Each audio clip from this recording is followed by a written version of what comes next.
இன்னைக்கு கிராமத்து சமையல்ல நேயர் விருப்பமா பள்ளிப்பாளைய சிக்கன் செய்யலாம் வாங்க. அடுப்புல வடை சட்டி வச்சுக்குங்க. கொஞ்சம் எண்ணெய் ஊத்திக்குங்க.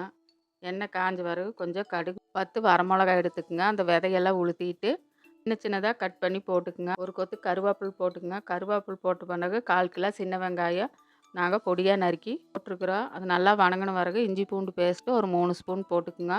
இஞ்சி பூண்டு பேஸ்ட் போட்டு கொஞ்சம் நல்லா வணக்குங்க. நல்லா வணக்கினதுக்கப்புறம் எண்ணெய் கொஞ்சம் பிரிஞ்சு வந்த பிறகு சிக்கன் போட்டுக்குங்க.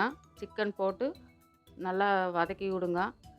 சிக்கனில் மஞ்சப்பொடி போட்டு கழுவிருக்கிறதுனால ஒரு 1/4 ஸ்பூன் போட்டுக்குங்க. தேவையான அளவுக்கு நம்ம கல்லுப்பு போட்டுக்கலாம். கல்லுப்பு போட்ட பிறகு ஒரு 1/2 ஸ்பூன் மிளகாத்தூள் போட்டுக்குங்க. வதக்கி விடுங்க. நல்லா வதங்கினதுக்கப்புறம் கொஞ்சம் தண்ணி விட்டு வரும். தண்ணி விட்டு வந்ததுக்கப்புறம் 1 டம்ளர் தண்ணி ஊற்றிருக்கிறேன். தண்ணி ஊற்றிட்டு நல்லா மூடி வச்சுருங்க. மூடி வச்சு கொஞ்சம் நேரம் கழித்து எடுத்தால் சிக்கன் வெந்துடும். நம்மளுக்கு தேவண்ட மாதிரி வேணும்னா கொஞ்சம் நல்லா தேவண்ட வந்த பிறகு இறக்கிடுங்க. இல்லை ட்ரையாக வேணும்னா கொஞ்சம் நேரம் சிம்மில் வச்சு நல்லா வறுத்து எடுத்துருங்க. சட்டி வச்சுக்கோங்க. வச்சு கொஞ்சம் தேங்காயோ நெய்யோ ஊற்றிக்குங்க. ஊற்றுனதுக்கப்புறம் நான் ஒரு 1/2 மூடி தேங்காய் கீத்து போட்டு வச்சுருக்கிறேன். அந்த தேங்காயை அந்த எண்ணெயில் போட்டு நல்லா வதக்குங்க.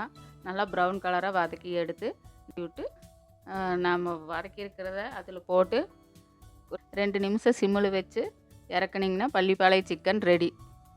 ஞாயிற்றுக்கிழமை நாள் நல்லா சுட சுட சாப்பாட்டில் வச்சு சாப்பிட்டிங்கன்னா நல்லாயிருக்கு. எல்லாம் சாப்பிட்டு பாருங்கள், செஞ்சு பாருங்கள்.